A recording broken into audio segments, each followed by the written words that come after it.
2 до 1 тобының білім алушылары. Бүгінгі біздің тақырыбымыз нота туралы жалпы түсінік. Музыканы қабылдау өте күрделі процесс.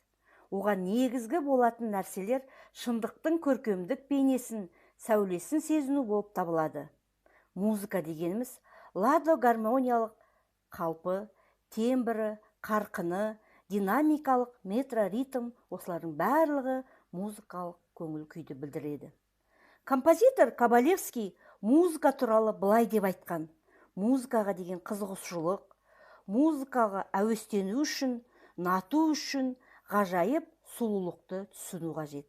Сонда ғана оның танымдық рөлі зор болады. Ал музыкаға қызықпаған, онымен байланыспаған, ұнатпаған адамға білім мен тәрбиенің берілу сәтсіздікке ұшырайды. Бағымыздың мақсаты нота туралы жалпы түсінік беру. Бала бойындағы табиғи музыкалық шығармашылық қабілеттерін дамыту. Музыкадағы дыбыс жоғарылығын, ырғақтың мәнерлігін түсіне ажырата білуге талпындыру. Балаларды өздігінен ноталарды ажыратуға, анықтауға үйрету. Мектеп жасына дейінгі балаларға көңілді әндерді айтқызудың жолдарын қалыптастыру. Жалпы енді нота туралы кішкене түсініктегі мән беріңіздер. Нота музыканың қағазға жазып түсіруде қолданылатын графикалық шартты белгілері. Грекия, Мысырда, тағы басқа елдерде музыка жазуының әріптік, буындық, сандық графигі тағы басқа түрлері пайдаланады. Бірақ олардың ешқайсыда музыкалық дыбыс биіктігі мен созылуын нақты көрсете алмады. Ғасырлар бойы ізденістер нәтижесінде 17 ғасырда Европада қазіргі нота жазу жүйесінің негізі қалыптасты.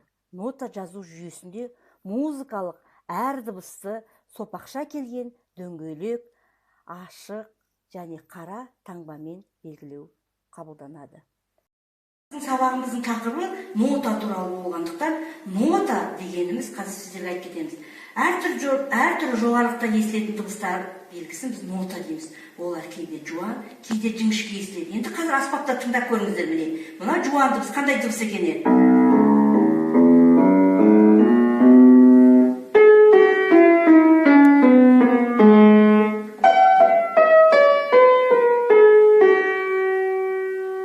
Қандай дыбыс беріп тұр? Жуан, жіңішке. Осы дыбыстарды біз нота дейміз. Енді қараңыздар, алдарыңызда 5 сызық сызылған. Ол нота сызығы деп аталады. Нота тізбегі гамма. 7 нота тізбектеліп жазылып тұр. Осы нотаны жазу үшін қатар 5 сызық сызылады. Ноталар сызықтың арасына, өзіне, астына жазылады екен. Және бірінші нотаны жазбас бұрын көріңіздер ме, алдарыңызда скрипка кілті тұр. Скрипка кілті дегеніміз ол екінші сызықтың бойына оратып жазылады. Соль деген мағынаны білдіреді екен.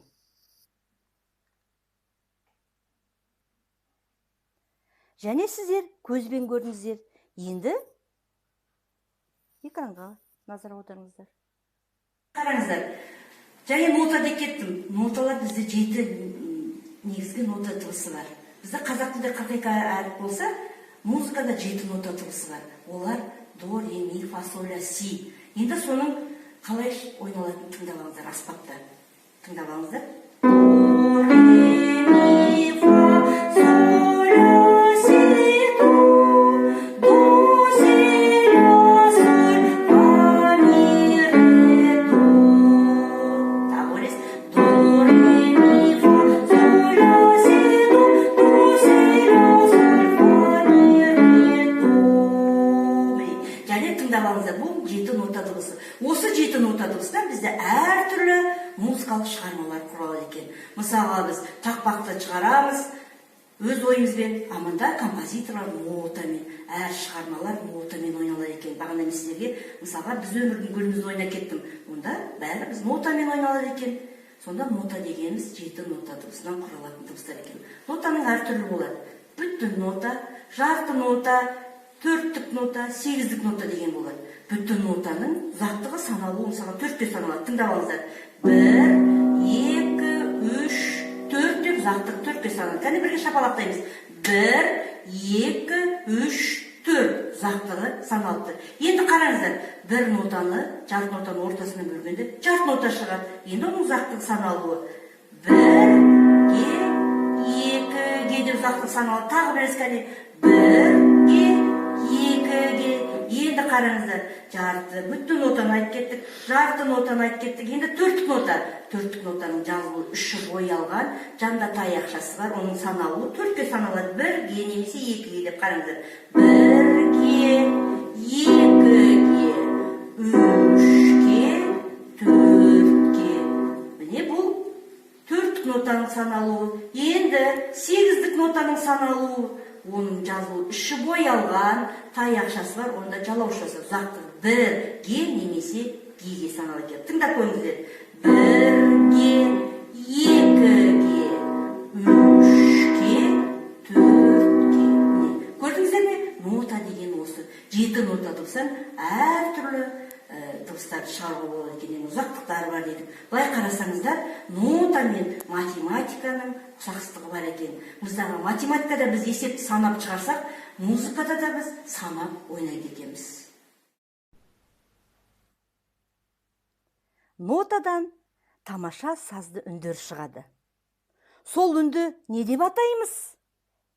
Бір дауыста жазылған белгілі бір ойды білдіретін ырғақтық сазды жүйедегі дыбыстар тізбегін әуен деп атаймыз. Музыканың мазмұнын сүйемелдеусіз бір ғана әуенмен түсіндіруге болады.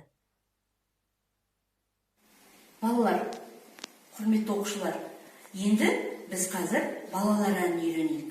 Біздің сабағымызда балалар әнін үйрену тәсілдері бар.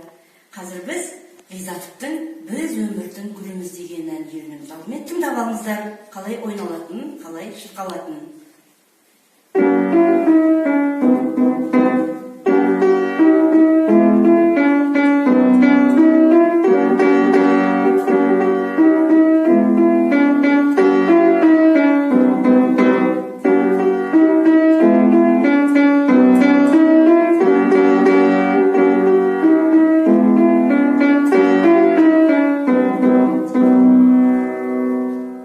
Ноталардан әуен, әуеннен ән туындайды. Ән ең кең таралған музыкалық шығармалар жанры, музыка және поэзия өнерлерінің ортақ туындысы. Енді қазір сөзімен айтайық, және сендер ойналуын тыңдасаңыздар, енді сөзімен айтайық. Бірігіп, кәдімгімен бірге лесіп ойнаңыздар.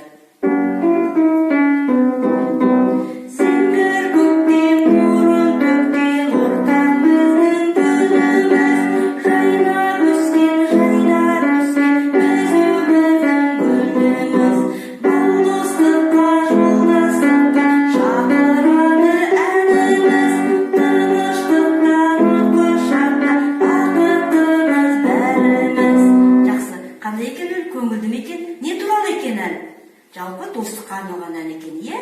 Бұл орта топқа арналған ән екен. Бүгін біз нота түрлерін, әуен, ән туралы мағлұматтар алдық. Толық тақырып жайлы таңдау жүйесі бойынша аласыздар. Үй тапсырмасы. Мектеп жасына дейінгі балалардың естияр, ересектер тобына арналған көңілді әндер жинағын жинастырып келіңіздер. Сабағымыз аяқталды.